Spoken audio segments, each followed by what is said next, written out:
Hi students, நம்ம இந்த வீடியோல IED chapter 3 liberalization, privatization and globalization appraisal இது பார்க்கலாம்.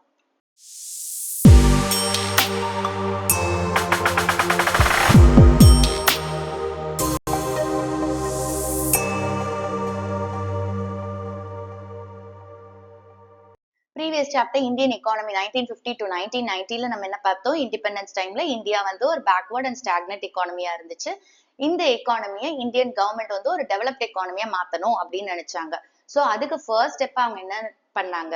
இந்தியால என்ன type of economic system follow பண்ணுங்கிற டிசிஷன் எடுத்தாங்க. சோ சோசியலிஸ்ட் எக்கானமியோட அட்வான்டேஜஸையும் கேபிட்டலிஸ்ட் எக்கானமியோட அட்வான்டேஜஸையும் எடுத்து அவங்க இந்தியால மிக்சட் எக்கனாமிக் சிஸ்டம் ஃபாலோ பண்ணும் அப்படின்னு டிசைட் பண்ணாங்க. இண்டிபெண்டன்ஸ்ல இருந்தே இந்தியா இந்த மிக்சட் எக்கனாமிக் சிஸ்டம் தான் ஃபாலோ பண்ணிட்டு வந்துச்சு. ரியாலிட்டியில பாத்தீங்கன்னா பப்ளிக் செக்டார் தான் எக்கானமியை ரொம்ப கண்ட்ரோல் பண்ணி ரெகுலேட் பண்ணிட்டு இருந்தாங்க. ஸோ அவங்க ரொம்ப டாமினண்டா இருந்தாங்க அண்ட் பிரைவேட் செக்டார் இக்னோர் ஆயிடுச்சு. அண்ட் பப்ளிக் செக்டார்ல நிறைய இன்வெஸ்ட்மெண்ட் இருந்துச்சு, பிரைவேட் செக்டார்ல கம்மியா தான் இன்வெஸ்ட்மெண்ட் இருந்துச்சு. ஸோ 40 இயர்ஸ்க்கு பாத்தீங்கன்னா இந்த பப்ளிக் செக்டாரோட டாமினன்ஸ் இருந்துச்சு. இதனால என்ன ஆச்சுன்னு பாத்தீங்கன்னா நிறைய ரூல்ஸ் லாஸ் இதெல்லாம் வந்துச்சு. அண்ட் இந்த ரூல்ஸ் லாஸ்னால இந்தியாவோட growth and development process ரொம்ப கஷ்டமாயிடுச்சு. இந்த மாதிரி ஒரு சிச்சுவேஷன் இருந்துச்சு. இப்ப குளோபல் எக்கனாமிக் சினாரியோ மாறிக்கிட்டே இருந்ததுனால இந்தியன் கவர்மெண்ட் என்ன நினைச்சாங்க, இப்ப இந்த எக்கனாமிக் பாலிசியா நம்ம கொஞ்சம் மாத்தணும். சோ எக்கனாமிக் பாலிசியில ஒரு ரிஃபார்ம் கொண்டு வரணும் அப்படின்னு சொல்லிட்டு 1991ல அவங்க நியூ எக்கனாமிக் பாலிசியை இனிஷியேட் பண்ணாங்க. இது எதுக்காக அப்படின்னா நம்ம எக்கானமியை இன்னும் எஃபிஷியன்ட் ஆக்குறதுக்காக. சோ இந்த சாப்டர்ல நம்ம இந்த நியூ எக்கனாமிக் பாலிசி பத்தி பார்க்க போறோம். ஏன் இந்த எக்கனாமிக் ரிஃபார்ம்ஸ் அப்படின்றத பார்க்கலாம். 1991ல இந்தியாவோட எக்கனாமிக் கண்டிஷன் ரொம்ப மோசமா இருந்துச்சு. இதுக்கு சில ரீசன்ஸ் இருந்துச்சு, அதை இப்ப பார்ப்போம். First one poor performance of public sector. Public sector ரொம்ப புவரா பெர்ஃபார்ம் பண்ணிட்டு இருந்தாங்க. அதாவது அந்த 40 இயர்ஸ் பீரியட் 1951ல இருந்து 1990 வரைக்கும் பாத்தீங்கன்னா இந்தியாவோட எக்கனாமிக் டெவலப்மெண்டோட ஒர்க்கை யாருக்கு கொடுத்திருந்தாங்கன்னா பப்ளிக் செக்டார் கிட்ட. ஸோ பப்ளிக் செக்டார் தான் ஒரு இம்பார்ட்டன்ட் ரோல் பிளே பண்ணாங்க இந்தியாவோட எக்கனாமிக் டெவலப்மெண்ட்ல. பட் சில பப்ளிக் செக்டார்ஸை தவிர்த்து மத்த எல்லா பப்ளிக் செக்டார்ஸோட பெர்ஃபார்மன்ஸும் ரொம்ப மோசமா இருந்துச்சு. சோ அந்த பப்ளிக் செக்டார் என்டர்பிரைசஸ் எல்லாம் எது வேர்ஸ்டா பெர்ஃபார்ம் பண்ணிட்டு இருந்துச்சோ அதெல்லாம் நிறைய லாஸ் இன்கர் பண்ணி இருந்துச்சு. இத கவர்மெண்ட் பார்த்துட்டு என்ன நினைச்சாங்க, சரி நம்ம இதுக்கு ஏதாவது ரிஃபார்ம் கொண்டு வரணும் அப்படின்னு யோசிச்சாங்க. இது ஒரு reason. Next deficit in balance of payment. Balance of payment அப்படின்றது ஒரு பீரியட் ஆஃப் டைம்ல ஒரு கண்ட்ரி மத்த கண்ட்ரியோட வச்சிருக்கிற எல்லா எக்கனாமிக் டிரான்சாக்ஷன்ஸையும் ஒரு ரெக்கார்ட்ல கொடுப்போம். அதுதான் balance of payment. So balance of பேமெண்ட்ல டெபிசிட் இருந்துச்சு, அது ஒரு ரீசனா இருந்துச்சு. சோ டெபிசிட் எப்ப வரும் அப்படின்னு பாத்தீங்கன்னா, இப்ப நம்ம இம்போர்ட் பண்றோம். இப்ப இந்தியா இம்போர்ட் பண்ணதுன்னா இவங்க என்ன செய்யணும், மத்த கண்ட்ரீஸ்க்கு பே பண்ணணும். சோ ஃபாரின் பேமெண்ட்ஸ் பண்ணுவோம். அதே மாதிரி இப்ப நம்ம எக்ஸ்போர்ட் பண்றோம்னா நம்மளுக்கு மத்த கண்ட்ரீஸ் பே பண்ணுவாங்க. அது அப்ப நம்மளுக்கு ஃபாரின் ரெசிப்ட். நம்மளுக்கு ரெசிப்ட் ஜாஸ்தி வந்துச்சுன்னா தான் நம்ம சர்ப்ளஸ்ல இருப்போம். பட் இங்க என்ன ஆயிடுச்சுன்னா இந்தியா இம்போர்ட்ஸ்க்கு நிறைய பே பண்ணிட்டு இருந்தாங்க. எக்ஸ்போர்ட்ஸ்க்கு ரிசீவ் பண்றதுக்கு பதிலா இம்போர்ட்ஸ்ல நிறைய அவங்க பே பண்ணிட்டு இருந்தாங்க. சோ இந்தியாவோட ஃபாரின் ரெசிப்ட்ஸ் இருக்கு இல்லையா, அதை விட ஃபாரின் பேமெண்ட்ஸ் ஜாஸ்தி ஆயிடுச்சு. சோ அதனால பேலன்ஸ் ஆஃப் பேமெண்ட்ல டெபிசிட் இருந்துச்சு. ஓகே, சோ இந்தியால பாத்தீங்கன்னா நம்ம போன சாப்டர்லயே பார்த்தோம் இல்லையா, ஹெவி டாரிஃப் கோட்டாஸ் எல்லாம் பிக்ஸ் பண்ணாங்க. இவ்ளோ பண்ணியும் கூட இம்போர்ட்ஸ் ஜாஸ்தி ஆயிடுச்சு. அதே மாதிரி இன்னொரு சைடு பாத்தீங்கன்னா எக்ஸ்போர்ட்ஸ் எல்லாம் ஸ்லோ ஆயிடுச்சு. ஏன்னா ப்ரீவியஸ் சாப்டர்லயே நம்ம பார்த்தோம்ல, குவாலிட்டிக்கு அவங்க அவ்வளவு இம்பார்ட்டன்ஸ் கொடுக்கல. சோ அந்த லோ குவாலிட்டினால எக்ஸ்போர்ட்ஸ் ஸ்லோ ஆயிடுச்சு. அதே மாதிரி இந்தியன் குட்ஸ் இன்டர்நேஷனல் மார்க்கெட்ல ஹை பிரைசஸ்க்கு கொடுத்துட்டு இருந்தாங்க. சோ இதனால என்ன ஆயிடுச்சு, எக்ஸ்போர்ட் அவ்வளவு போகாததுனால நம்ம என்ன பண்ணிட்டு இருந்தோம், நிறைய இம்போர்ட் பண்ணோம். சோ அதுக்கு பேமெண்ட் ஜாஸ்தி பண்ணதுனால நம்மளுக்கு பேலன்ஸ் ஆஃப் பேமெண்ட்ல டெபிசிட் வந்துருச்சு. சோ இது ஒரு ரீசனா இருந்துச்சு இந்த எக்கனாமிக் ரிஃபார்ம்ஸை கொண்டு வரதுக்கு. Next reason inflationary pressure. எக்கானமில மணி சப்ளை இன்க்ரீஸ் ஆனதுனாலையும் அதே மாதிரி எசென்ஷியல் ஃபுட்ஸ் ஷார்டேஜ் ஆனதுனால எக்கானமியோட ஜெனரல் பிரைஸ் லெவல் கன்சிஸ்டன்டா இன்க்ரீஸ் ஆயிட்டே இருந்துச்சு. சோ அதனால எக்கனாமிக் ரிஃபார்ம்ஸ் கொண்டு வரணும் அப்படிங்கிற ஒரு அவசியம் வந்துச்சு. Next fall in foreign exchange reserve. Foreign exchange reserve நம்ம ஃபாரெக்ஸ் ரிசர்வ்னு சொல்லலாம், எஃப்எக்ஸ் ரிசர்வ்னு சொல்லலாம். ஃபாரின் எக்ஸ்சேஞ்ச் ரிசர்வ் அப்படிங்கிறது external assets. Example convertible foreign currencies, gold, special drawing rights இதெல்லாம். இந்த ஃபாரின் எக்ஸ்சேஞ்ச் ரிசர்வை யார் ஹோல்ட் பண்ணுவாங்கன்னு பாத்தீங்கன்னா சென்ட்ரல் பேங்க் ஹோல்ட் பண்ணும். இந்தியாவோட central bank reserve bank of India. Okay, so இந்த சென்ட்ரல் பேங்க் ஏன் இந்த ஃபாரின் எக்ஸ்சேஞ்ச் ரிசர்வ் ஹோல்ட் பண்ணுது அப்படின்னா, டைரக்டா ஃபினான்ஸ் பண்றதுக்கு. எதை ஃபினான்ஸ் பண்ண போகுது அப்படின்னா, எக்ஸ்டர்னல் பேமெண்ட் இம்பேலன்சஸ். மத்த கண்ட்ரீஸ்க்கு பே பண்ணணும்ல, அதுல இம்பேலன்சஸ் இருக்கும்போது ஃபினான்ஸ் பண்ணும். ஃபார் எக்ஸாம்பிள், இப்போ ரிசர்வ் பேங்க் ஆஃப் இந்தியா வந்து மத்த கரன்சிஸ், மத்த கண்ட்ரியோட currencies like euros, pounds, dollars, இதெல்லாம் ஹோல்ட் பண்ணும். இப்ப இந்தியா வந்து ஏர்கிராஃப்ட் வந்து யூஎஸ்ல இருந்து வாங்கியிருக்காங்கன்னு வச்சுக்கோங்க. அப்ப யூஎஸ்க்கு பே பண்ணும். அப்ப டாலர்ஸ்ல பே பண்ணும். அந்த டைம்ல என்ன பண்ணும், இந்த ஃபாரின் எக்ஸ்சேஞ்ச் ரிசர்வை யூஸ் பண்ணி பே பண்ணுவாங்க. ஓகே, ஸோ இதுதான் ஃபாரின் எக்ஸ்சேஞ்ச் ரிசர்வ். இந்த ஃபாரின் எக்ஸ்சேஞ்ச் ரிசர்வ் குறைஞ்சதுனால எக்கனாமிக் ரிஃபார்ம்ஸ் கொண்டு வரணும் அப்படின்னு நினைச்சாங்க. 1991ல பாத்தீங்கன்னா ஃபாரின் எக்ஸ்சேஞ்ச் ரிசர்வ் ரொம்ப கம்மி ஆயிடுச்சு. அதனால கண்ட்ரில ஃபாரின் எக்ஸ்சேஞ்ச் கிரைசிஸ் வந்துருச்சு. ஸோ ஃபாரின் எக்ஸ்சேஞ்ச் ரிசர்வ் ரொம்ப கம்மியானதுனால அடிக்குவேட்டாவே இல்லை. எதுக்கு நம்ம வந்து இம்போர்ட்ஸ் பண்ணியிருக்கோம் அப்படின்னா, அந்த 2 வீக்ஸ்க்கு மேலான இம்போர்ட்ஸ்க்கு ஃபினான்ஸ் பண்றதுக்கு ஃபாரின் எக்ஸ்சேஞ்ச் இல்லை.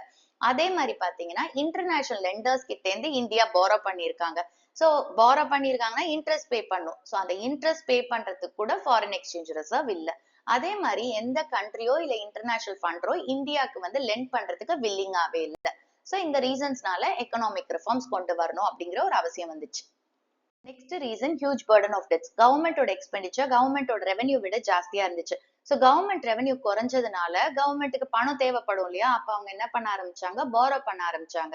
பேங்க், பப்ளிக், இன்டர்நேஷனல் ஃபினான்ஷியல் இன்ஸ்டிடியூஷன்ஸ்ல இருந்து. ஸோ அவங்களோட கடன் ஜாஸ்தி ஆயிடுச்சு. அதனால எக்கனாமிக் ரிஃபார்ம்ஸ் கொண்டு வர மாதிரி ஆயிடுச்சு.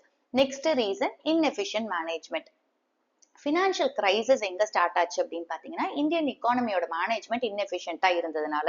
கவர்மெண்ட் வந்து நிறைய சர்ப்ளஸ் ஜென்ரேட் பண்ணும். அப்பதான் அவங்களால அன்எம்ப்ளாய்மெண்ட், பாவர்ட்டி, பாப்புலேஷன் எக்ஸ்ப்ளோஷன் இந்த மாதிரி சேலஞ்சஸை மீட் அவுட் பண்ண முடியும்.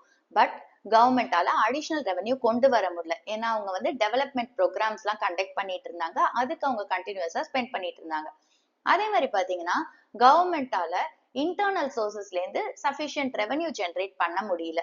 இன்டர்னல் சோர்சஸ்ல இருந்து எப்படி ரெவன்யூ வரும்னு பாத்தீங்கன்னா டாக்ஸ் கலெக்ட் பண்றதுல இருந்து, அதே மாதிரி பப்ளிக் செக்டர் என்டர்பிரைசஸ் ரன் பண்ணி அதுல இருந்து ரெவன்யூ ஜென்ரேட் பண்றது, இதெல்லாம் அவங்களால பண்ண முடியல. கவர்மெண்ட் எக்ஸ்பெண்டிச்சர் வந்து ரெவன்யூ விட ஜாஸ்தியானனால கவர்மெண்ட் வந்து அன்சஸ்டைனபிள் ஆயிட்டாங்க. அதே மாதிரி கவர்மெண்ட் வந்து ஃபாரின் எக்ஸ்சேஞ்ச் பாரோ பண்ணாங்க மத்த கண்ட்ரீஸ், இன்டர்நேஷனல் ஃபினான்ஷியல் இன்ஸ்டிடியூஷன்ஸ்ல இருந்து. இந்த பாரோ பண்ண ஃபாரின் எக்ஸ்சேஞ்ச அவங்க கன்சம்ஷன் நீட்ஸ் மீட் அவுட் பண்றதுக்காக ஸ்பெண்ட் பண்ணாங்க.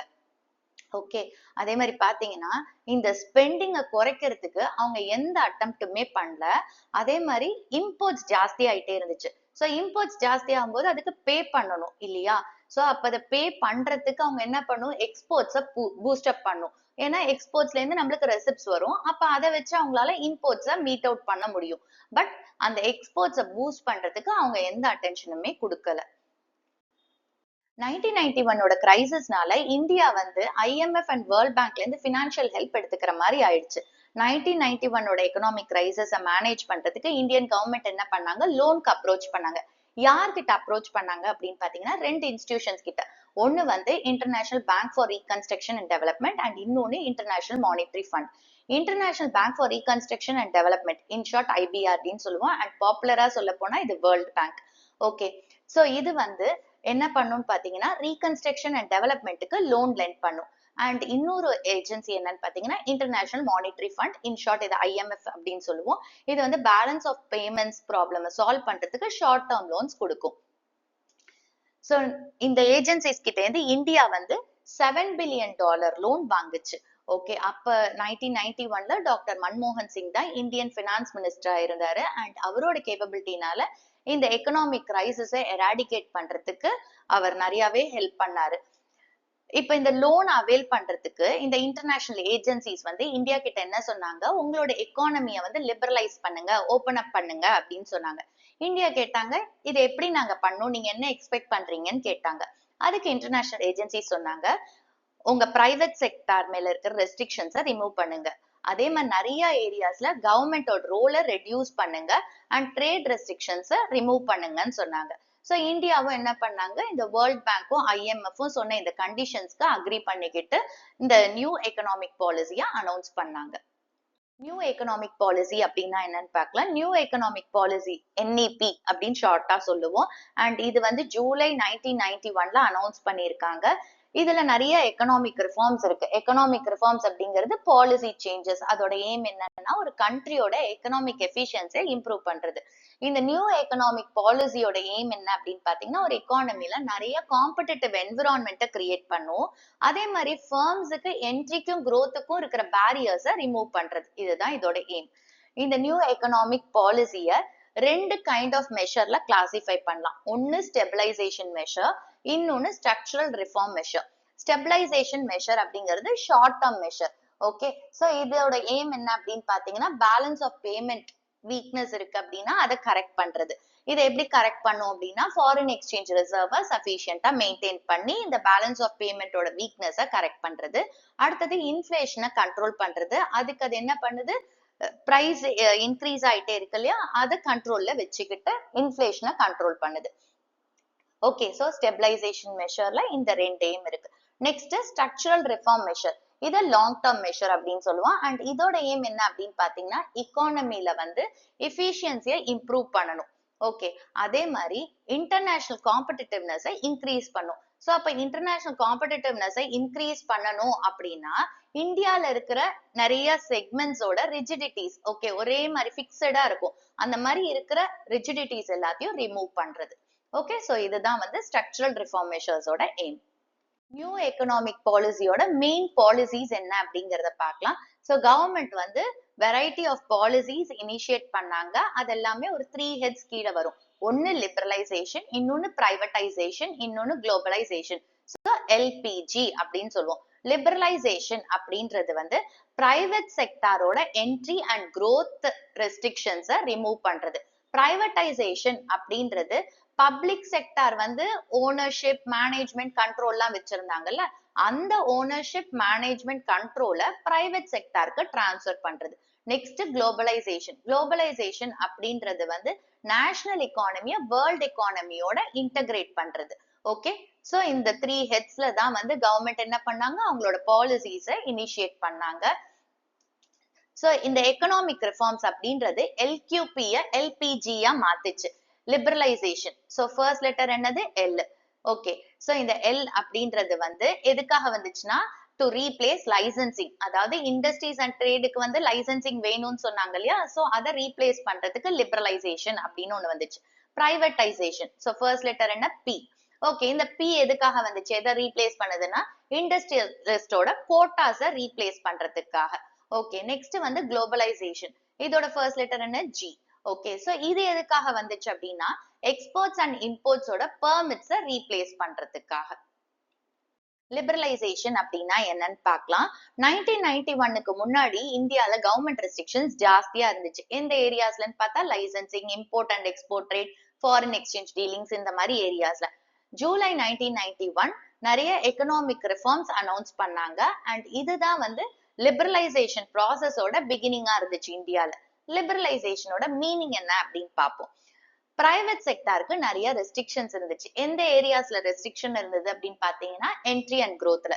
பிரைவேட் செக்டாரோட என்ட்ரி அண்ட் growth ரெஸ்ட்ரிக்ஷன்ஸை ரிமூவ் பண்றதுக்கு பேர் தான் லிபரலைசேஷன்.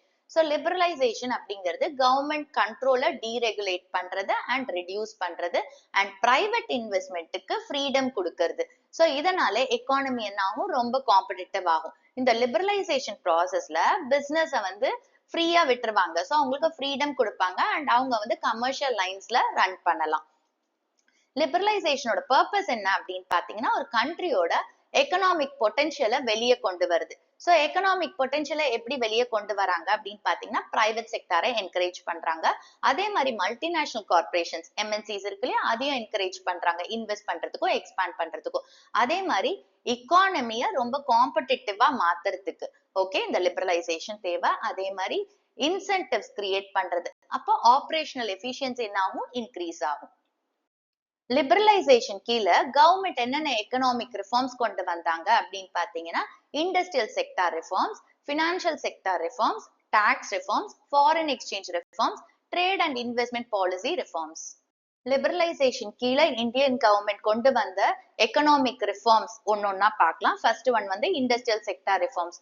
ஸோ இண்டஸ்ட்ரியல் செக்டார்ல ரிஃபார்ம்ஸ் கொண்டு வரதுக்கு கவர்மெண்ட் என்ன செஞ்சாங்க, நியூ இண்டஸ்ட்ரியல் பாலிசியை ஜூலை 24, 1991 அன்னைக்கு இன்ட்ரடியூஸ் பண்ணாங்க. ஸோ இந்த இண்டஸ்ட்ரியல் பாலிசி ரிஃபார்ம்ஸ் மெஷர்ஸ் என்ன அப்படிங்கறத பார்க்கலாம். ஃபர்ஸ்ட் ஒன் வந்து ரிடக்ஷன் இன் இண்டஸ்ட்ரியல் லைசன்சிங். ஸோ இந்த நியூ பாலிசி படி 18 இண்டஸ்ட்ரீஸ்க்கு மட்டும் தான் இண்டஸ்ட்ரியல் லைசனிங் தேவைப்பட்டுச்சு. அதுக்கப்புறமா இந்த 18 இண்டஸ்ட்ரீஸ்ங்கிறத 5 இண்டஸ்ட்ரீஸா ரெடியூஸ் பண்ணிட்டாங்க. அப்ப 5 இண்டஸ்ட்ரீஸ்க்கு மட்டும் லைசன்சிங் தேவைப்பட்டுச்சு. அது என்ன அந்த 5 இண்டஸ்ட்ரீஸ்ன்னு பாத்தீங்கன்னா, distillation and brewing of alcoholic drinks, cigars and cigarettes of tobacco and manufactured tobacco substitutes, electronic, aerospace and defense equipments, industrial explosives, specified hazardous chemicals. Okay, license வந்து ஒரு நியூ யூனிட் செட் பண்றதுக்கோ இல்ல ஏற்கனவே இருக்கிற லைன் ஆஃப் மேனுஃபேக்சரை expand பண்றதுக்கோ diversify பண்றதுக்கோ licence தேவைப்படல. Okay, but compulsory licensing அப்படிங்கிறது இந்த 5 இண்டஸ்ட்ரீஸ்க்கும் தேவைப்பட்டுச்சு. இப்ப பார்த்தோம் இல்லையா, அந்த 5 இண்டஸ்ட்ரீஸ்க்கும். ஏன்னா வந்து சேஃப்டி அதே மாதிரி என்விரான்மெண்ட் மேல ஒரு கன்சிடரேஷன் வச்சு கண்டிப்பா இதுக்கெல்லாம் லைசன்சிங் தேவை அப்படின்னு வச்சிருந்தாங்க. Next, decrease in role of public sector. New economic policy கீழே பாத்தீங்கன்னா பப்ளிக் செக்டாருக்குன்னு 17 இண்டஸ்ட்ரீஸ் வந்து ரிசர்வ் ஆயிருந்துச்சு. அதை என்ன பண்ணாங்க, 8 இண்டஸ்ட்ரீஸ் அப்படின்னு ரெடியூஸ் பண்ணாங்க. அதுக்கப்புறமா அந்த 8 இண்டஸ்ட்ரீஸுமே 3 இண்டஸ்ட்ரீஸ் அப்படின்னு சொல்லி 2010-11 ரெடியூஸ் பண்ணாங்க. ஸோ பப்ளிக் செக்டார்ல ரிசர்வ் ஆயிருக்கிற இண்டஸ்ட்ரீஸ் எது அப்படின்னு பாத்தீங்கன்னா atomic energy, railways, defence equipments. Next வந்து dereservation under small scale industries. So previous சாப்டர்ல நம்ம பார்த்திருப்போம், ஸ்மால் ஸ்கேல் இண்டஸ்ட்ரீஸ் என்ன குட்ஸ் ப்ரொடியூஸ் பண்ணும் அப்படின்னு சொல்லி கவர்மெண்ட் வந்து ரிசர்வ் பண்ணி வச்சிருப்பாங்க. இப்ப அதை டி ரிசர்வ் பண்ணிட்டாங்க. அதே மாதிரி நிறைய இண்டஸ்ட்ரீஸ் வந்து அவங்களோட ப்ராடக்டோட பிரைசஸ அவங்க மார்க்கெட் ஃபோர்ஸே டிட்டர்மைன் பண்ணிக்க முடியும். ஓகே, ஸோ மார்க்கெட் ஃபோர்ஸஸ் அப்படிங்கிறது டிமாண்ட் அண்ட் சப்ளை. இங்க வந்து எந்த கவர்மெண்டோட டைரக்டிவ் பாலிசியும் கிடையாது இந்த பிரைசஸ டிட்டர்மைன் பண்றதுக்கு. Next, monopolies and restrictive trade practices act, that is in short MRTP act அப்படின்னு சொல்லுவோம். இப்போ லார்ஜ் கம்பெனிஸ் எல்லாம் முன்னாடி என்ன பண்ணணும்னு பாத்தீங்கன்னா, அவங்க வந்து எக்ஸ்பேண்ட் பண்றதுக்கு அதே மாதிரி நியூ அண்டர்டேக்கிங்ஸை வந்து எஸ்டாப்ளிஷ் பண்றதுக்கு, மர்ஜர்ஸ்க்கு, அமால்கமேஷன்ஸ்க்கு எல்லாம் அவங்க முன்னாடியே அப்ரூவல் வாங்கணும். பட் இந்த லிபரலைசேஷன் அண்ட் எக்ஸ்பான்ஷன் ஸ்கீம்ஸை வந்து இன்ட்ரடியூஸ் பண்ணதுக்கு அப்புறம் இந்த மாதிரி அப்ரூவல்லாம் எலிமினேட் பண்ணிட்டாங்க. அண்ட் எம்ஆர்டிபி ஆக்ட வந்து காம்படிஷன் ஆக்ட் 2002 மாத்திட்டாங்க. இந்த காம்படிஷன் ஆக்ட் 2002 அப்படிங்கிறது எம்ஆர்டிபி ஆக்ட விட ரொம்ப லிபரலா இருக்கும். அண்ட் காம்படிஷன் ஆக்ட் 2002ல வந்து சில அமெண்ட்மெண்ட்ஸ் பண்ணி அதை வந்து என்ன மாத்திட்டாங்க, காம்படிஷன் அமெண்ட்மெண்ட் ஆக்ட் 2007 அப்படின்னு கொண்டு வந்தாங்க. திரும்பி இந்த காம்படிஷன் அமெண்ட்மெண்ட் ஆக்ட் 2007ல இன்னும் கொஞ்சம் ப்ரொவிஷன்ஸ் அமெண்ட் பண்ணி அதை வந்து காம்படிஷன் அமெண்ட்மெண்ட் ஆக்ட் 2009 கொண்டு வந்தாங்க. லிபரலைசேஷன் கீழே கவர்மெண்ட் கொண்டு வந்த next economic reform financial sector reform. Financial sector அப்படிங்கிறது ஃபினான்ஷியல் இன்ஸ்டிடியூஷன்ஸ். எதெல்லாம் financial institutions? Commercial bank, investment bank, stock exchange operation, foreign exchange market. இந்தியாவோட ஃபினான்ஷியல் செக்டாரை சென்ட்ரல் பேங்க் தான் கண்ட்ரோல் பண்ணுது. இந்தியாவோட சென்ட்ரல் பேங்க்ங்கிறது reserve bank of India, RBI. So RBI பாத்தீங்கன்னா நம்ம கண்ட்ரியோட மானிட்டரி அண்ட் பேங்கிங் சிஸ்டம்ல டாப் மோஸ்ட் பொசிஷனை ஆக்கிபை பண்ணுது. ஸோ இதை வந்து அபெக்ஸ் பாடி ஒரு சுப்ரீம் பாடி அப்படின்னு சொல்றோம். ஆர்பிஐ வந்து பேங்க்ஸ் எல்லாம் எவ்வளோ டெபாசிட்ஸ் அவங்க கிட்ட வச்சுக்கணும் அப்படிங்கறத டிசைட் பண்ணுது. இன்ட்ரெஸ்ட் ரேட் எவ்வளவு இருக்கணுங்கிறத பிக்ஸ் பண்ணுது. அதே மாதிரி வேரியஸ் செக்டார்ஸுக்கு என்ன நேச்சர் ஆஃப் லெண்டிங் அப்படிங்கறதையும் டிசைட் பண்ணுது. ஃபினான்ஷியல் செக்டார்ல என்ன ரிஃபார்ம்ஸ் இன்ட்ரடியூஸ் பண்ணாங்க அப்படின்னு பார்க்கலாம். ஃபர்ஸ்ட் ஒன் வந்து change in the role of RBI. RBI வந்து ரெகுலேட்டர் அப்படிங்கிற ரோல்ல இருந்து ஃபெசிலிட்டேட்டர் அப்படிங்கிற ரோல பிளே பண்ணாங்க ஃபினான்ஷியல் செக்டார்ல. ஸோ ரெகுலேட்டர்னா என்ன, ஃபெசிலிட்டேட்டர்னா என்னன்னு பார்ப்போம். லிபரலைசேஷனுக்கு முன்னாடி பாத்தீங்கன்னா ஆர்பிஐ வந்து ரெகுலேட்டரா இருந்தாங்க. ஸோ அவங்க வந்து கமர்ஷியல் பேங்க்ஸுக்கு இன்ட்ரெஸ்ட் ரேட் எல்லாம் அவங்க தான் பிக்ஸ் பண்ணி சொல்லுவாங்க. பட் லிபரலைசேஷனுக்கு அப்புறம் பாத்தீங்கன்னா ஆர்பிஐ வந்து ஃபெசிலிட்டேட்டரா ஆயிட்டாங்க. ஸோ ஃபெசிலிட்டேட்டர் அப்படிங்கும் போது ஆர்பிஐ வந்து கமர்ஷியல் பேங்க்ஸ மார்க்கெட் ஃபோர்ஸ்க்கு ஏத்த மாதிரி அவங்க ஆக்ட் பண்ணலாம் அப்படின்னு விட்டுட்டாங்க. ஸோ அப்போ ஃபினான்ஷியல் செக்டார்ஸ் எல்லாமே, அதாவது போஸ்ட் லிபரலைசேஷனுக்கு அப்புறம் ஃபினான்ஷியல் செக்டார்ஸ் அவங்களோட மேட்டர்ஸ்க்கு அவங்களே டிசிஷன்ஸ் எடுத்துக்கலாம் ஆர்பிஐ கன்சல்ட் பண்ணாம. நெக்ஸ்ட் வந்து ஆரிஜின் ஆஃப் பிரைவேட் பேங்க்ஸ். இந்த ரிஃபார்ம் பாலிசிஸ்னால பிரைவேட் செக்டார்ஸ் பேங்க், அது இந்தியன் பேங்கா இருந்தாலும் சரி, ஃபாரின் பேங்க்ஸா இருந்தாலும் சரி, அது எஸ்டாப்ளிஷ் ஆச்சு. Okay, for example Indian banks like ICICI, foreign banks like HSBC, இதெல்லாமே வந்து காம்படிஷனை இன்க்ரீஸ் பண்ணுச்சு. அதே மாதிரி கன்சியூமர்ஸை பெனிஃபிட் பண்ணுச்சு அவங்களோட low interest rate and better சர்வீசஸ்னால. Next, increase in limit of foreign investment. பேங்க்ஸ்ல ஃபாரின் இன்வெஸ்ட்மெண்டோட லிமிட் 74% இன்க்ரீஸ் ஆச்சு. Foreign institutional investors like merchant bankers, mutual funds, pension funds இவங்க எல்லாமே இந்தியன் ஃபினான்ஷியல் மார்க்கெட்ஸ்ல இன்வெஸ்ட் பண்ணலாம் அப்படின்னு சொல்லி ரிஃபார்ம்ஸ்ல கொண்டு வந்தாங்க. பேங்க்ஸுக்கு வந்து இந்தியா அண்ட் அப்ராட்ல இருந்து ரிசோர்சஸ் ஜெனரேட் பண்றதுக்கு பெர்மிஷன் இருந்தா கூட ஆர்பிஐ வந்து சில ரெஸ்ட்ரிக்ஷன்ஸ் வச்சிருந்துச்சு. ஏன்னா வந்து அக்கௌண்ட் ஹோல்டர்ஸோட இன்ட்ரெஸ்டுக்காகவும், அதாவது அவங்களோட சேஃப்டிக்காகவும், அதே மாதிரி நேஷனோட சேஃப்டிக்காகவும். நெக்ஸ்ட் வந்து ease in expansion process. Banks வந்து ஆர்பிஐயோட அப்ரூவல் இல்லாம அவங்க என்ன பண்ணலாம், நியூ பிரான்ச்சஸ் செட் பண்ணலாம். ஸோ அதுக்கான ஃப்ரீடம் இருந்துச்சு. பட் அவங்க அதை எப்படி பண்ணணும், சில கண்டிஷன்ஸை சாட்டிஸ்ஃபை பண்ணிட்டு தான் இந்த நியூ பிரான்ச்சஸை செட் பண்ணலாம். லிபரலைசேஷன் கீழே கவர்மெண்ட் கொண்டு வந்த அடுத்த economic reform tax reform. So tax reform அப்படின்றது கவர்மெண்டோட டாக்ஸேஷன் அண்ட் பப்ளிக் எக்ஸ்பெண்டிச்சர் பாலிசிஸ்ல ரிஃபார்ம் கொண்டு வருது தான் tax reform. Government taxation and public expenditure பாலிசியை கலெக்டிவா நம்ம பிஸ்கல் பாலிசி அப்படின்னு சொல்லுவோம். அப்ப இன் ஷார்ட் பிஸ்கல் பாலிசியில சேஞ்சஸ் கொண்டு வருது தான் டாக்ஸ் ரிஃபார்ம். ஓகே, டாக்ஸஸ் வந்து ரெண்டு டைப்ஸ்ல இருக்கு. ஒன்னு டைரக்ட் டாக்ஸ். ஓகே, இண்டிவிஜுவல்ஸோட இன்கம்ல நம்ம டாக்ஸ் கலெக்ட் பண்றது டைரக்ட் டாக்ஸ். அதே மாதிரி பிசினஸ் என்டர்பிரைசஸோட ப்ராஃபிட்ஸ்ல இருந்து டாக்ஸ் பே பண்றதும் direct tax. Okay, so for example இண்டிவிஜுவலோட இன்கம்ல டாக்ஸஸ் கலெக்ட் பண்ணா அது இன்கம் டாக்ஸ். கம்பெனிஸோட ப்ராஃபிட்ஸ்ல டாக்ஸஸ் பே பண்றது கார்பரேட் டாக்ஸ். இன்டைரக்ட் டாக்ஸ் அப்படின்றது வந்து இந்த டாக்ஸ் வந்து பீப்புளோட இன்கம் அண்ட் ப்ராப்பர்ட்டியை அஃபெக்ட் பண்ணுது அவங்களோட கன்சம்ஷன் எக்ஸ்பெண்டிச்சர் மூலமா. இன்டைரக்ட் டாக்ஸ் அப்படின்றது குட்ஸ் அண்ட் சர்வீசஸ் மேல இம்போஸ் பண்ற tax. So for example GST நம்ம சொல்றோம் இல்லையா, குட்ஸ் அண்ட் சர்வீஸ் டாக்ஸ், அது இன்டைரக்ட் டாக்ஸ். என்னென்ன மேஜர் டாக்ஸ் ரிஃபார்ம்ஸ் அப்படின்னு பார்க்கலாம். ஃபர்ஸ்ட் ஒன் வந்து ரேஷனலைசேஷன் ஆஃப் டைரக்ட் டாக்ஸஸ். 1991 வரைக்கும் பாத்தீங்கன்னா income tax and corporate tax வந்து கண்டினியூஸா ரெடியூஸ் ஆச்சு. ஏன்னா வந்து டாக்ஸ் ரேட் வந்து ரொம்ப ஜாஸ்தியா இருந்துச்சு. ஸோ அவங்க டாக்ஸ் பே பண்றதை அவாய்ட் பண்ணாங்க.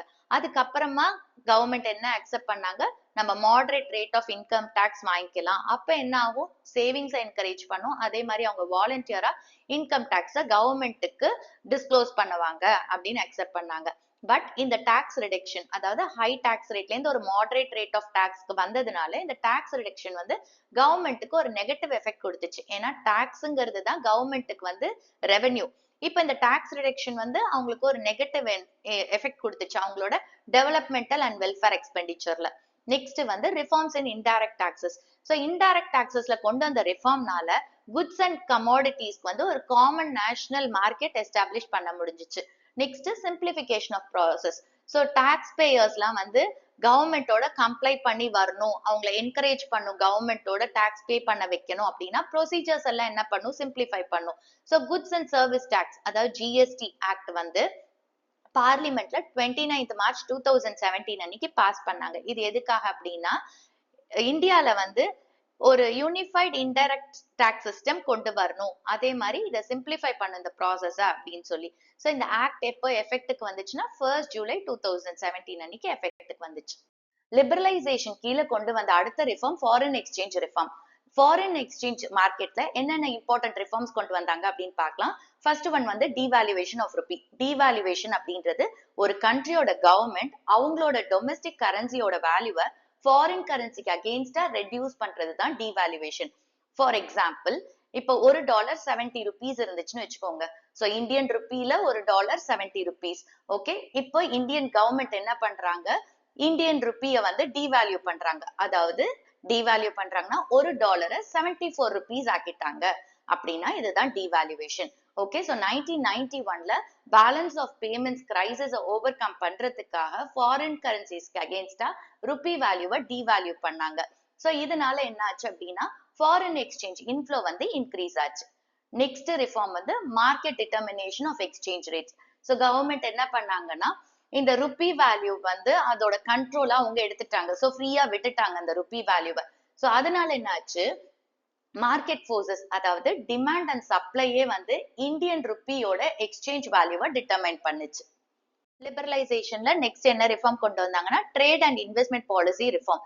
1991க்கு முன்னாடி பாத்தீங்கன்னா இம்போர்ட்ஸ்ல வந்து நிறைய ரெஸ்ட்ரிக்ஷன்ஸ் இருந்துச்சு. லைக் ஹை டாரிஃப்ஸ், கோட்டாஸ் இதெல்லாம் கொண்டு வந்தாங்க. ஏன்னா வந்து டொமஸ்டிக் இண்டஸ்ட்ரீஸை ப்ரமோட் பண்றதுக்கு. அப்ப இந்த மாதிரி ஹை டாரிஃப்ஸ், கோட்டாஸ் வச்சா இம்போர்ட் வந்து குறைஞ்சிரும். அப்ப டொமஸ்டிக் இண்டஸ்ட்ரீஸை வந்து ப்ரமோட் பண்ணலாம் அப்படிங்கிற ரீசன்னால. பட் இந்த ப்ரொடெக்ஷன்னால என்ன ஆயிடுச்சுன்னு பாத்தீங்கன்னா டொமஸ்டிக் இண்டஸ்ட்ரீஸோட எஃபிஷியன்சி குறைஞ்சிருச்சு, அதே மாதிரி காம்படிட்டிவ்னஸ் குறைஞ்சிருச்சு. ஸோ அவங்களோட growth வந்து ரொம்ப ஸ்லோவாயிடுச்சு. ட்ரேட் அண்ட் இன்வெஸ்ட்மெண்ட் பாலிசியில என்னென்ன ரிஃபார்ம்ஸ் இனிஷியேட் பண்ணாங்க அப்படின்னு பாத்தீங்கன்னா இன்டர்நேஷனல் காம்படிட்டிவ்னஸை இன்க்ரீஸ் பண்ணாங்க, இக்கானமில வந்து ஃபாரின் இன்வெஸ்ட்மெண்ட் அண்ட் டெக்னாலஜியை ப்ரமோட் பண்ணாங்க, அதே மாதிரி வந்துட்டு லோக்கல் இண்டஸ்ட்ரீஸோட எஃபிஷியன்சியை ப்ரமோட் பண்ணாங்க அண்ட் மாடர்ன் டெக்னாலஜிஸை அடாப்ட் பண்ணாங்க. ட்ரேட் அண்ட் இன்வெஸ்ட்மெண்ட் பாலிசி ரிஃபார்ம்ஸ்ல என்னென்ன இன்க்ளூட் ஆயிருக்கு அப்படின்னு பார்க்கலாம். ஃபர்ஸ்ட் ஒன் வந்து removal of quantitative restrictions on import and export. So new economic policy கீழே இம்போர்ட் அண்ட் எக்ஸ்போர்ட்ஸோட குவான்டிடேட்டிவ் ரெஸ்ட்ரிக்ஷன்ஸை நல்லாவே ரெடியூஸ் பண்ணிட்டாங்க. ஃபார் எக்ஸாம்பிள் ஏப்ரல் 2001ல என்ன பண்ணாங்க, கன்சியூமர் குட்ஸ் எல்லாம் இருக்கு இல்லையா, அதோட இம்போர்ட்ஸோட குவான்டிடேட்டிவ் ரெஸ்ட்ரிக்ஷன்ஸ் அண்ட் அக்ரிகல்ச்சரல் ப்ரொடியூஸோட குவான்டிடேட்டிவ் ரெஸ்ட்ரிக்ஷன்ஸை ஃபுல்லாவே ரிமூவ் பண்ணிட்டாங்க. நெக்ஸ்ட் வந்து removal of export duties. Export டியூட்டிஸை வந்து ரிமூவ் பண்ணாங்க. ஸோ இதனால என்னாச்சு, இந்தியன் குட்ஸுக்கு வந்து காம்படிட்டிவ் பொசிஷன் இன்டர்நேஷனல் மார்க்கெட்ஸ்ல கிடைச்சிச்சு. நெக்ஸ்ட் வந்து reduction in import duties. Import டியூட்டிஸையும் அப்படியே குறைச்சாங்க. ஸோ இதனால என்ன ஆச்சு, டொமஸ்டிக் இண்டஸ்ட்ரீஸ்லாம் வந்து அவங்களோட காம்படிட்டிவ்னஸை இம்ப்ரூவ் பண்ற மாதிரி ஆயிடுச்சு. ஏன்னா வந்துட்டு ரா மெட்டீரியல்ஸா அவங்க வந்து இம்போர்ட் பண்ண முடிஞ்சிச்சு பெட்டர் பிரைசஸ்ல. நெக்ஸ்ட் வந்து relaxation in import licensing system. இம்போர்ட்டுக்கு லைசன்ஸ் வாங்கணும், ஸோ அந்த இம்போர்ட் லைசன்சிங்க அபாலிஷ் பண்ணிட்டாங்க. பட் சென்சிட்டிவ் இண்டஸ்ட்ரீஸ்க்கு மட்டும் இம்போர்ட் லைசன்சிங் வாங்கணும்னு வச்சிருந்தாங்க. அதாவது என்ன மாதிரி இண்டஸ்ட்ரீஸ்னா எதெல்லாம் வந்து ரொம்ப டேஞ்சரஸ் ஹசார்டஸா இருக்குமோ இல்ல என்விரான்மெண்ட்டுக்கு வந்து பாதிப்பு கொடுக்குமோ அந்த மாதிரி இண்டஸ்ட்ரீஸ்க்கு எல்லாம் மட்டும் இம்போர்ட் லைசன்சிங் வாங்கணும், மத்ததுக்கெல்லாம் அபாலிஷ் பண்ணிட்டாங்க. ஸோ இதனால என்னாச்சுன்னு பாத்தீங்கன்னா டொமஸ்டிக் இண்டஸ்ட்ரீஸை என்கரேஜ் பண்ற மாதிரி ஆச்சு. ஸோ அவங்க வந்து ரா மெட்டீரியல்ஸை இம்போர்ட் பண்ண முடியும். ஏன்னா இங்க லைசன்ஸ் எல்லாம் இப்ப தேவையில்லைல்ல, ஸோ அப்ப ஈஸியாவே அவங்க ரா மெட்டீரியல்ஸை இம்போர்ட் பண்ணலாம் பெட்டர் ப்ரைசஸ்க்கு. அண்ட் அதே மாதிரி பாத்தீங்கன்னா அவங்களோட எஃபிஷியன்சியை இம்ப்ரூவ் பண்ண முடிஞ்சிச்சு. ஸோ நல்ல ரா மெட்டீரியல்ஸை வந்து அவங்க இம்போர்ட் பண்ணி நல்ல ப்ராடக்ட்ஸை ப்ரொடியூஸ் பண்ணாங்க. ஸோ அவங்க இன்னும் காம்படிட்டிவா ஆனாங்க. நியூ எக்கனாமிக் பாலிசியோட நெக்ஸ்ட் பாலிசி பிரைவேட்டைசேஷன். பிரைவேட்டைசேஷன் அப்படின்றது கவர்மெண்ட் ஓன் பண்ற கம்பெனிஸோட ஓனர்ஷிப் ஆர் மேனேஜ்மெண்ட்டை அவங்க கண்ட்ரோல்ல இருந்து எடுக்கிறது தான் பிரைவேட்டைசேஷன். ஸோ பிரைவேட்டைசேஷன் அப்படிங்கிறது ஒரு கண்ட்ரியோட எக்கனாமிக் ஆக்டிவிட்டீஸ்ல பிரைவேட் செக்டாருக்கு நிறைய ரோல் கொடுக்கறது தான் பிரைவேட்டைசேஷன். ஸோ பிரைவேட்டைசேஷன் ரெண்டு விதமா பண்ணலாம். அதாவது கவர்மெண்டோட பப்ளிக் செக்டார் கம்பெனிஸோட ஓனர்ஷிப்பையும் மேனேஜ்மெண்ட்டையும் பிரைவேட் செக்டாருக்கு டிரான்ஸ்ஃபர் பண்றது, இது ஒரு மெத்தட். இல்ல அப்படின்னா டிஸ்இன்வெஸ்ட்மெண்ட். டிஸ்இன்வெஸ்ட்மெண்ட் அப்படிங்கிறது பப்ளிக் செக்டர் அண்டர்டேக்கிங்ஸை வந்து பிரைவேட்டைஸ் பண்றது. இதை எப்படி பண்ணுவாங்கன்னா பப்ளிக் செக்டர் அண்டர்டேக்கிங்ஸோட ஈக்விட்டி ஷேர்ஸ் இருக்கு இல்லையா, அவங்களோட ஓனர்ஷிப் ரைட்ஸ் அதை வந்து செல் பண்றது பப்ளிக்கு. ஓகே, சோ அப்ப இதுக்கு பேர் என்னது, டிஸ்இன்வெஸ்ட்மெண்ட். சோ இந்த பிரைவேட்டைசேஷன் எதுக்காக அப்படின்னு பாத்தீங்கன்னா பினான்சியல் டிசிப்ளினை இம்ப்ரூவ் பண்றதுக்கும் அதே மாதிரி எக்கானமியை வந்து மாடர்னைஸ் பண்றதுக்கும். நெக்ஸ்ட் ஒரு டாபிக் பார்க்கலாம், மகரத்னாஸ், Navaratnas and mini Ratna's. Government வந்து பப்ளிக் செக்டர் அண்டர்டேக்கிங்ஸோட எஃபிஷியன்சியை இம்ப்ரூவ் பண்றதுக்கு அவங்களுக்கு என்ன செய்யறாங்க, மேனேஜரல் டிசிஷன்ஸ் எடுக்கிறதுக்கான ஒரு ஃப்ரீடம் கொடுக்குறாங்க. ஓகே, சோ அப்ப அவங்களோட எஃபிஷியன்சி இம்ப்ரூவ் பண்றதுக்கு அதே மாதிரி ப்ரொஃபஷனலிசம் கொண்டு வரதுக்கு அதே மாதிரி குளோபல் என்விரான்மெண்ட்ல அவங்க கம்பீட் பண்றதுக்கு கவர்மெண்ட் வந்து பப்ளிக் செக்டர் என்டர்பிரைசஸ் ஐடென்டிஃபை பண்ணி அவங்கள வந்து மகரத்னாஸ், நவரத்னாஸ் அண்ட் மினி ரத்னாஸ் அப்படின்னு டிக்ளேர் பண்றாங்க. ஓகே, சோ அவங்களுக்கு வந்து நிறைய மேனேஜரியல் அண்ட் ஆப்ரேஷனல் ஃப்ரீடம் கொடுக்குறாங்க. ஸோ மேனேஜரியல் டெசிஷன்ஸ் அவங்க எடுக்கிறதுக்கும் அதே மாதிரி அவங்க பிசினஸ் ஆப்ரேட் பண்றதுக்குமான ஃப்ரீடமும் கொடுக்குறாங்க. ஸோ இதனால அவங்களோட ப்ராஃபிட்ஸும் இன்க்ரீஸ் ஆகுது. ஓகே, ஸோ ப்ராஃபிட் மேக்கிங் என்டர்பிரைசஸ்க்குமே என்ன செய்யறாங்க, நிறைய operational, financial and managerial freedom கொடுக்குறாங்க. இதை வந்து மினி ரத்னாஸ் அப்படின்னு சொல்றாங்க. சென்ட்ரல் பப்ளிக் செக்டர் என்டர்பிரைசஸ்க்கு டிஃப்ரெண்ட் ஸ்டேட்டஸ் கொடுக்குறாங்க. ஃபார் எக்ஸாம்பிள் மகரத்னாஸ் வந்து Indian oil corporation limited, steel authority of India limited கொடுத்திருக்காங்க. நவரத்னாஸ் அப்படின்றது வந்து Hindustan aeronautics limited, Mahanagar telephone Nigam limited, இதுக்கு நவரத்னாஸ் அப்படிங்கிற ஸ்டேட்டஸ் கொடுத்திருக்காங்க. அண்ட் மினி ரத்னாஸ் வந்து Bharat Sanchar Nigam limited, airport authority of India limited and Indian railway catering and tourism corporation லிமிடெடுக்கு கொடுத்திருக்காங்க. செப்டம்பர் 2023ல பாத்தீங்கன்னா 13 மகரத்னாஸ் இருக்கு, 14 நவரத்னாஸ் இருக்கு, 60 mini Ratnas first tier central public sector enterprises இருக்கு and 11 mini Ratnas second tier central public sector enterprises இருக்கு. இந்த concept தெரிஞ்சுக்கோங்க. இந்த சாப்டர் இந்த டாபிக்கோட இந்த வீடியோல நான் கம்ப்ளீட் பண்றேன். ஸோ நீங்களும் என்ன பண்ணுங்க, இந்த வீடியோவை நல்லா பார்த்துட்டு தரோவா புக்கை ரீட் பண்ணுங்க. இந்த டாபிக்ஸ்க்கு ரிலேட்டடா இருக்கிற எம்சிக்யூஸை படிச்சுக்கோங்க. ஸோ நெக்ஸ்ட் வீடியோல இந்த சாப்டரோட கண்டினியூட்டி பார்க்கலாம். தேங்க்ஸ் ஃபார் வாட்சிங் த வீடியோ.